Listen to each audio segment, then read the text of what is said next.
So this is video number 2 of the Admiral 4-speed record changer, the 400 series. And I misspoke the first video because this thing looks so old, but it's actually a 1958, not a 1954, because it's stereo, and there were no stereo record players before 1958 available to the general public. So this is a 1958. But anyway, first thing I like to do is, you see I've got all my pictures. I've got quite a few pictures here of what it looks like before I start taking it apart.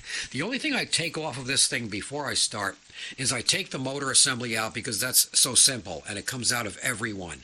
The speed knobs, those I take off as the knob and the bracket attached together. I'll show you what I mean here.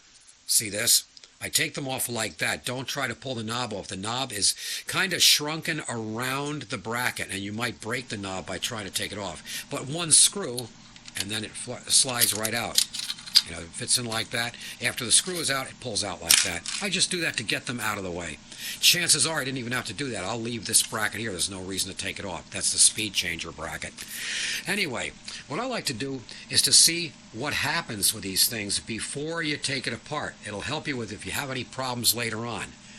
As you know, with all record changers, just make believe you're playing a record. As it gets toward the end of the record, you see there's a stud on the bottom underneath here that pulls this aluminum bracket, which in turn pulls this trip dog right here. When that little trip dog gets pulled out, it hits on the bottom of the turntable, that part right there. And that forces, by the motion of the turntable, forces those gears on the turntable to mesh with this gear to start it moving. So what happens when this gear moves, obviously because the turntable moves clockwise, the cam gear has to move counterclockwise or anti-clockwise. You know, first thing that's going to happen, very first thing, the arm has to lift. Obviously, it's got to get it off the record. Okay, that has to happen before anything else happens. Then it has to swing it out of the way, like that. This happens by a series of levers and bars underneath. When it gets over here, then you see this here has to happen. Two things happen simultaneously. This starts to drop a record off the shelf here, and this has to pop up in the air. That's the 10-inch selector feeler.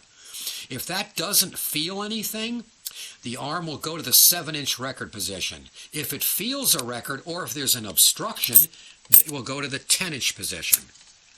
Now, in this case, it popped up slightly, but notice this. It's just setting back down again instead of playing a record.